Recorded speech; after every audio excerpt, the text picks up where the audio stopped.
Welcome to सिराजश्री point. Good evening class. हम फिर से हाजिर हैं अपने डेली करंट अफेयर्स सेशन को लेकर। आज हम 20 फरवरी और 21 फरवरी के करंट अफेयर्स की बात करेंगे। हमारा ये session UPSC, PCS, SC, banking, railway और जो भी वनडे एग्ज़ाम्स होते हैं उनके लिए काफ़ी इंपॉर्टेंट है। तो प्लीज़ स्टूडेंट, हमारा जो सेशन है उसको ज़्यादा से ज़्यादा लाइक करिए और शेयर करिए। अगर आपने चैनल को अभी तक सब्सक्राइब नहीं किया है तो सब्सक्राइब करिए।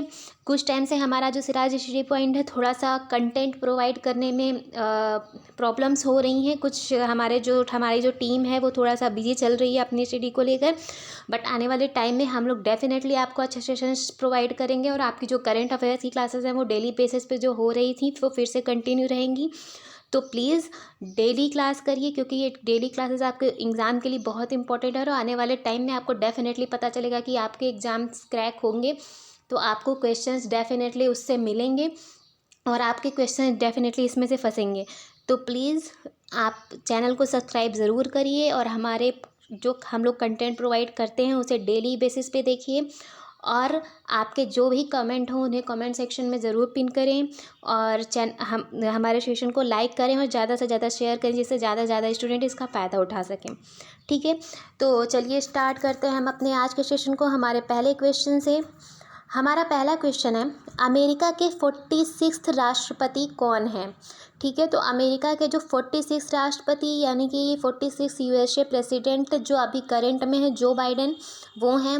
अगर हम यहाँ पे हम ये जो अब ऑब्वियस सी बात है, हमने सिर्फ ये एक क्वेश्चन बताने के लिए तो आपको सेशन में नहीं स्टार्ट किया होगा। हम जैसे कि हमेशा कहते हैं कि हमारे जो शुरू के क्वेश्चंस होते हैं वो हमारे डिस्क्रिप्टिव वे में होते हैं जो आपकी मेंस के आंसर राइटिंग में काफ़ी प्रॉफिटेबल साबित होंगे।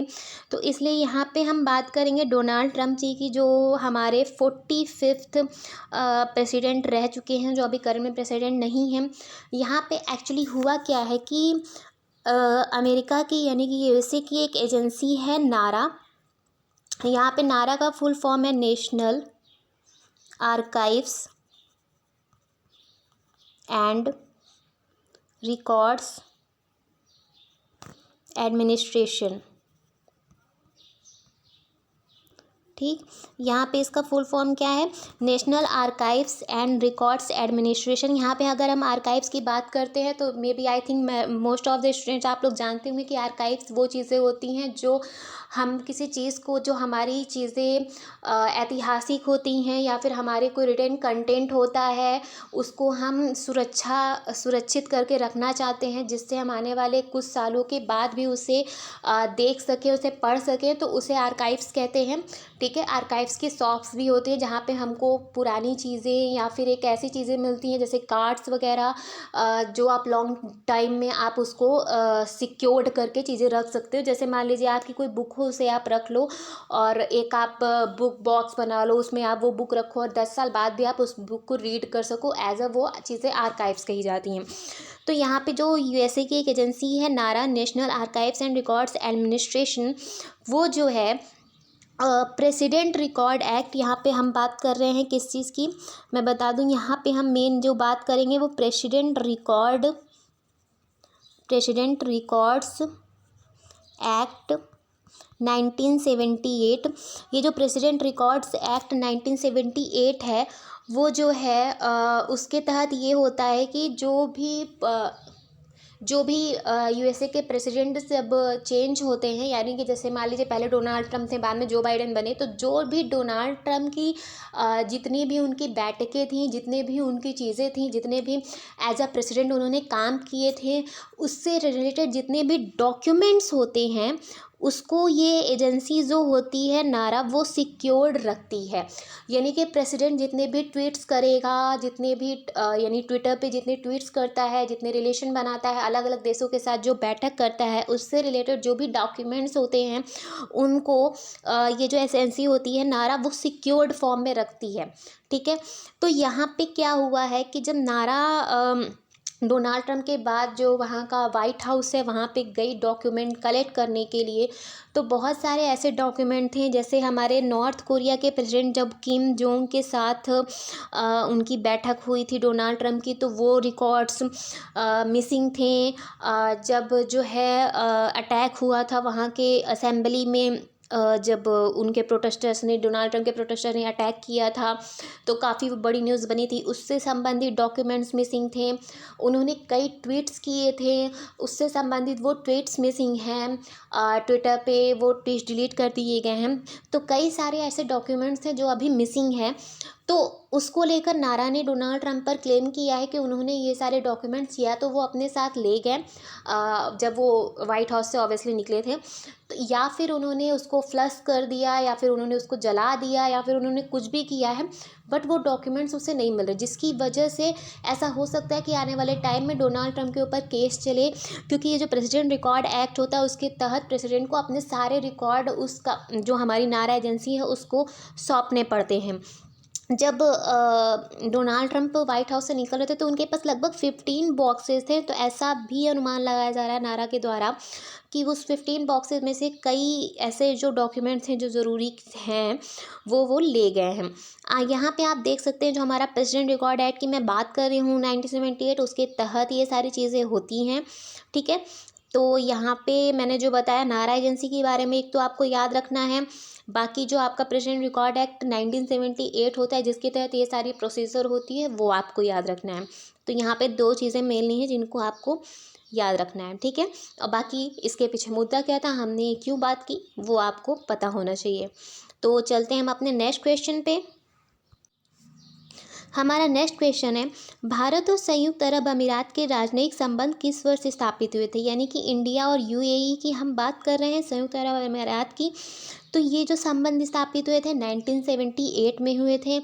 अभी हम इसकी बात क्यों कर रहे हैं? क्योंकि यूएई और इंडिया के बीच लगभग $100 बिलियन का बायलैटरल ट्रेड एग्रीमेंट साइन हुआ है। यानी कि बायलैटरल ट्रेड एग्रीमेंट साइन हुआ है यूएई और इंडिया के बीच लगभग $100 बिलियन का। इसी के साथ फ्री ट्रेड एग्रीमेंट भी साइन हुआ है, यानी कि एफटीए साइन किया गया है।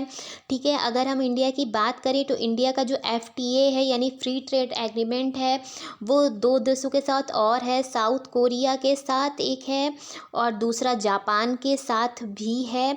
ठीक है, यहाँ पे फ्री ट्रेड एग्रीमेंट के साथ हम जो मेन बात कर रहे हैं, इंडिया का यूएई के साथ सीईपीए साइन हुआ है। यहाँ पे सीईपीए इम्पॉर्टेंट है, जिसको आपको समझना है। सीईपीए का यहाँ पे सीधा सा मतलब है कम्प्रिहेंसिव इकोनॉमिक पार्टनरशिप एग्रीमेंट। ठीक, कम्प्रिहेंसिव इकोनॉमिक पार्टनरशिप एग्रीमेंट, इसे सीएपीए कहते हैं। ठीक है, तो यहाँ पे जो 2 देशों के बीच कम्प्रिहेंसिव इकोनॉमिक पार्टनरशिप एग्रीमेंट होता है, वो इंडिया और यूएई के बीच हुआ है, जिसके तहत काफ़ी सारे इनिशिएटिव्स लिए जाएंगे। अगर हम और इनिशिएटिव्स की बात करें तो पहली आईआईटी स्थापित की जाएगी, यानी कि Indian institute of technology outside India, यानी कि इंडिया के बाहर पहली आईआईटी स्थापित की जाएगी यूएई में। ठीक है, और भी कई चीज़ें कही गई हैं जो साइन किया गया है उसके तहत। यहाँ पे आप देख सकते हैं कि ज्वेलरीज़ को लेके, टेक्सटाइल्स को लेके, लेदर एंड फुटवेयर इंडस्ट्री को लेके, प्लास्टिक्स को लेके, automobiles, agriculture products, engineering products, pharmaceutical and medical devices, furniture, would products, sport goods, ये सब चीज़ों को लेकर भी दोनों के बीच में सीईपीए साइंड हुआ है। गुड्स को लेकर, यानी कि गुड्स को लेकर, सामान को लेकर, सर्विसेज, सेवा, कैपिटल और टेक्नोलॉजी को लेकर भी इन दोनों के बीच एक बेहतर एग्रीमेंट साइन हुआ है, जो आने वाले टाइम में यूए के साथ हमारे संबंध ही एक तरफ बेहतर नहीं करेगा, बल्कि हमें आने वाले टाइम में अगर हम चाहे वो यूनाइटेड नेशन सिक्योरिटी काउंसिल में अपने परमानेंट मेंबरशिप की बात करें, या फिर बाकी सब जगह पे अपने इस्टेब्लिशमेंट की बात करें, या अगर हम चाहें तो इंडियन ओशियन में अपने इस्टेब्लिशमेंट की बात करें, तो उन सब जगह भी हमें यूएई का एज अ बहुत बेहतर सपोर्ट देखने को भी मिल सकता है। तो ये यूएई और इंडिया के बीच में एक बेहतर संबंध साबित हो सकता है। तो ये आपका एक बेहतर मेंस का क्वेश्चन, क्योंकि मेंस में ऐसे क्वेश्चन इंटरनेशनल रिलेशन यानी कि आपका जो पेपर 2 होता है, चाहे वो IAS हो चाहे वो PCS हो, उसका पेपर जो 2 होता है उसमें इंटरनेशनल रिलेशन से रिलेटेड क्वेश्चन आते हैं और उसमें कई देशों के साथ आपके संबंध पूछे जाते हैं, जैसे इंडिया और रशिया को लेकर, इंडिया चाइना को लेकर ट्रेड रिलेशन कैसे हैं, बाकी जो करंट का मुद्दा रहता है, तो इंडिया यूएई को लेकर जो अभी करंट पैक्ट साइन हुआ है तो उसको लेकर भी क्वेश्चन पूछे जा सकते हैं। Let's move to the next question. किस राज्य के विधानसभा भवन के 100 वर्ष पूरे होने के बाद में बनाए जा रहे शताब्दी स्तंभ में स्वास्तिक चिन्ह का इस्तेमाल किया जा रहा है? तो ये बिहार के शताब्दी स्तंभ जो बनाया जा रहा है उसमें स्वास्तिक चिन्ह का इस्तेमाल किया जा रहा है। अगर हम बिहार विधानसभा की बात करें, ऑब्वियसली जैसे आप सोच सकते हैं कि जब इंडिया को आज़ाद हुए अभी 100 साल नहीं हुए तो बिहार विधानसभा को कैसे हो सकते हैं। तो यहाँ पे मैं बता दूँ कि बिहार विधानसभा की जो स्थापना हुई थी, यानी जब बिहार, बंगाल, हमारा वेस्ट बंगाल और उड़ीसा जब एक में था, तो बिहार यानी कि वहाँ की जो असेंबली की स्थापना हुई थी वो 7 फरवरी 1921 को की गई थी। ठीक है, 7 फरवरी 1921 को उसका स्थापना की गई थी, उद्घाटन किया गया था। जो उद्घाटन किया गया था वो राज्यपाल उस समय थे लॉर्ड सत्येंद्र प्रसाद सिन्हा। ठीक है, उस समय जो राज्यपाल थे वो थे लॉर्ड सत्येंद्र प्रसाद सिन्हा, उन्हीं के द्वारा उद्घाटन किया गया था 7 फरवरी 1921 को, जिसके बाद बिहार उड़ीसा विधानसभा का निर्माण हुआ था। ठीक है, जो फर्स्ट बैठक हुई थी वो 7 फरवरी को हुई थी, इसलिए अभी हम जो बात कर रहे हैं 7 फरवरी 1921 को ही इसके 100 साल पूरे हो चुके हैं, तो उसी को लेकर शताब्दी स्तंभ बनाया गया है जिसमें स्वास्तिक चिन्ह का प्रयोग किया जा रहा है। अब यहाँ पे स्वास्तिक चिन्ह की हम बात करते हैं। हमने कुछ दिन पहले जो सेशन लिया था, आई थिंक 2-3 दिन पहले का सेशन होगा, उसमें हमने बात की थी जो कनाडा के जो PM हैं जस्टिन ट्रूडो, उन्होंने जो है नाजी जो चिन्ह होता है हमारा, नाजी हैकेन क्रूज, और हमारा जो स्वास्तिक चिन्ह होता है हिंदू स्वास्तिक, उसका कंपेयर कर दिया था कि उन्हें मतलब दोनों को एक बता दिया था, जिसको लेकर डिबेट काफ़ी हुई थी। तो अभी भी यही हुआ है कि बिहार विधानसभा के पार्टी के एक नेता ने उन्होंने कह दिया है कि जो स्वास्तिक का चिन्ह है वो स्वास्तिक एग्जैक्टली हिंदू स्वास्तिक ना होकर वो नाजी चिन्ह से उसको कंपेयर कर दिया है। तो आई थिंक ये एक डिबेटेबल विषय आगे आने वाले टाइम में बन सकता है, बट यहाँ पे ये जानने वाली बात है कि जो हमारा नाजी हैकेन क्रूज का जो चिन्ह है, वो जो नाजी यानी जो जर्मनी के नाजी यानी हिटलर लोग यूज़ करते थे, वो चिन्ह और हमारा जो हिंदू स्वास्तिक चिन्ह है, सैक्रेड चिन्ह है, वो दोनों अलग है। ठीक है, तो यहाँ पे एक चीज़ जानना है आपको, तो जिसके वजह से यहाँ पे डिबेट की बात ये आई, चूँकि स्वास्तिक चिन्ह को उन्होंने गलत बताया तो उसकी जगह उन्होंने कहा कि अशोक चक्र का प्रयोग करना चाहिए, जो अशोक चक्र का, चूँकि आप जानते हैं जो सारनाथ के स्तंभ से लिया गया है। ठीक है, तो वहाँ पे जो अशोक चक्र है उसका प्रयोग ऑब्वियसली हर जगह होता है, हर गवर्नमेंट सेक्टर्स में आप देख सकते हो, तो उसको लेकर एक कहा गया कि सारनाथ स्तंभ का क्यों नहीं यूज़ किया जा रहा, स्वास्तिक का क्यों यूज़ किया जा रहा है। तो यहाँ पे जो 2 चीज़ें आपकी जानने वाली बात थी, एक तो शताब्दी स्तंभ की बात हम कर रहे हैं, स्वास्तिक चिन्ह का जो इस्तेमाल किया जा रहा है, और दूसरी चीज़ जो हमने नाजी हैकेन क्रूज से उसकी कंपैरिजन की। ठीक है, चलते हैं हम अपने हमारा अगला क्वेश्चन है, किस देश के नौसेना के जहाज ने ऑस्ट्रेलिया के उत्तरी दृष्टिकोण पर उड़ान में एक ऑस्ट्रेलियाई सैन्य विमान पर एक लेज़र निर्देशित किया है? तो ये चाइना ने किया है। यहाँ पे मुद्दा ये रहा कि चीन के द्वारा जो है, चीन की जहाज़ के द्वारा ऑस्ट्रेलिया की जो एक जहाज़ थी उस पर लेज़र बीम मतलब प्रोजेक्टेड किया गया, लेज़र बीम। अब आप सोच रहे होंगे, एक पहली चीज़ तो लेज़र बीम प्रोजेक्टेड की गई, तो जिसको लेकर ऑस्ट्रेलिया ने मुद्दा उठाया। ऑस्ट्रेलिया की जो जहाज़ थी P-8A पॉजिडॉन, ठीक है, उस पर ये लेज़र बीम प्रोजेक्ट की गई, जिसके बाद सुरक्षा की दृष्टि से ऑस्ट्रेलिया ने ये मुद्दा उठाया कि लेज़र बीम कैसे प्रोजेक्ट की जा सकती है, उन सब को लेकर। अब आप सोच रहे होंगे कि पहली चीज़ तो लेज़र बीम हमेशा रेड होती है, तो ऐसा नहीं है। लेज़र एक बीम है, जैसे कि एक्सरे, गामा रे, हमारी हम जो स्पेक्ट्रम पढ़ते हैं, जैसे रेडियो वेव, माइक्रोवेव, ये सब हमको विजिबल नहीं होती, यानी हमें दिखाई नहीं देती, इंफ्रारेड हो गई। तो वैसे ही लेज़र भी कई टाइप की होती है, लेज़र भी ऐसी हो सकती है जो हमें दिखाई ना दे।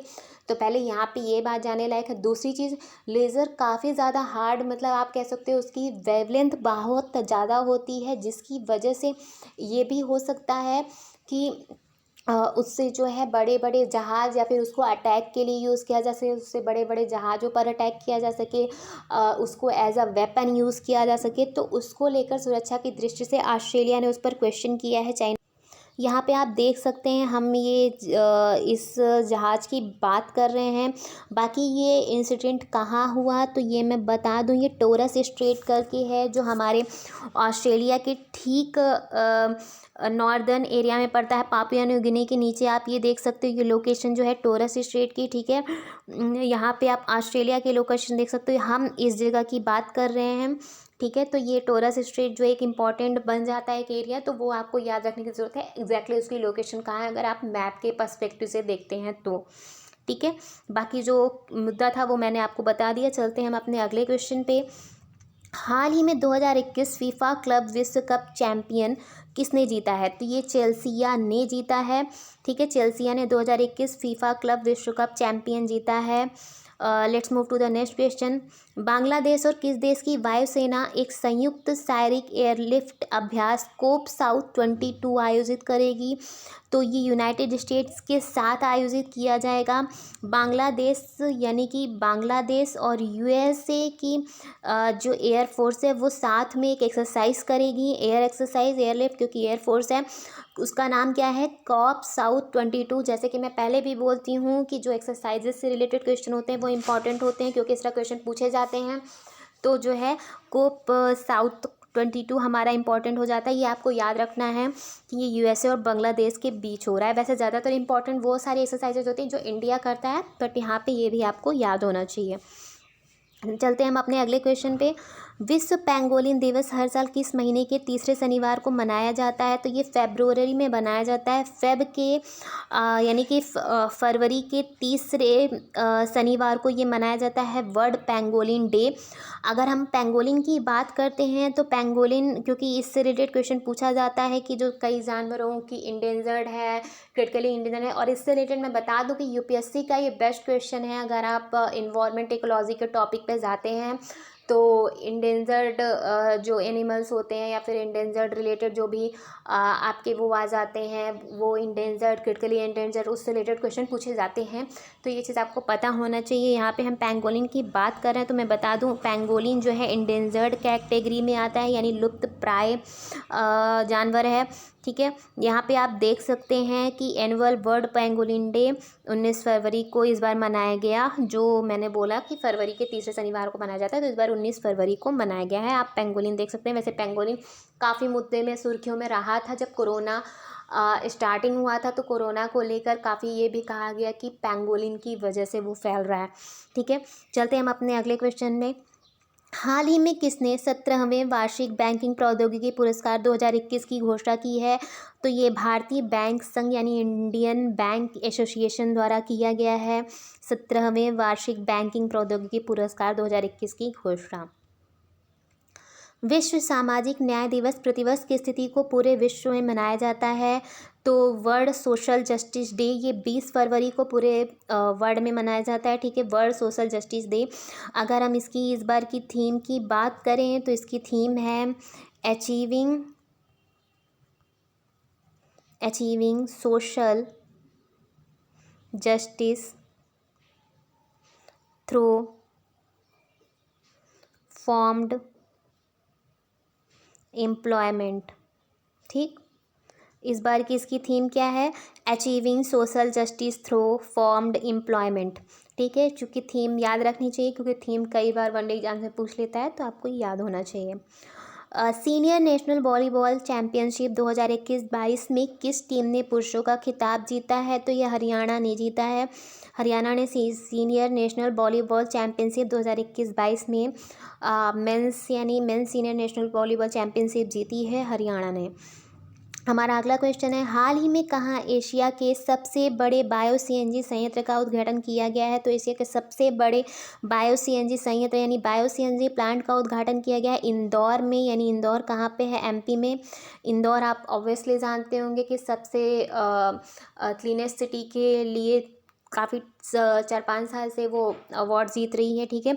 तो अगर हम यहाँ पे बात करें तो बायो सीएनजी प्लांट जो इस्टेब्लिश किया जा रहा है वो किस कॉन्सेप्ट पे काम करेगा, तो ये वेस्ट टू वेल्थ के कॉन्सेप्ट पे काम करेगा, ठीक है। वेस्ट टू वेल्थ के कॉन्सेप्ट पे काम करेगा। चलते हैं हम अपने अगले क्वेश्चन पे। हाल ही में किस संस्थान ने चेतन घाटे को अपने समाचार निदेशक के रूप में नामित किया है, तो पहले मैं बता दूं चेतन घाटे एक नाम है, ठीक है। समाचार निदेशक के रूप में किसने नियुक्त किया है, तो इकोनॉमिक डेवलपमेंट इंस्टीट्यूट यानी आर्थिक विकास संस्थान ने इन्हें अपने निदेशक के रूप में नामित किया है।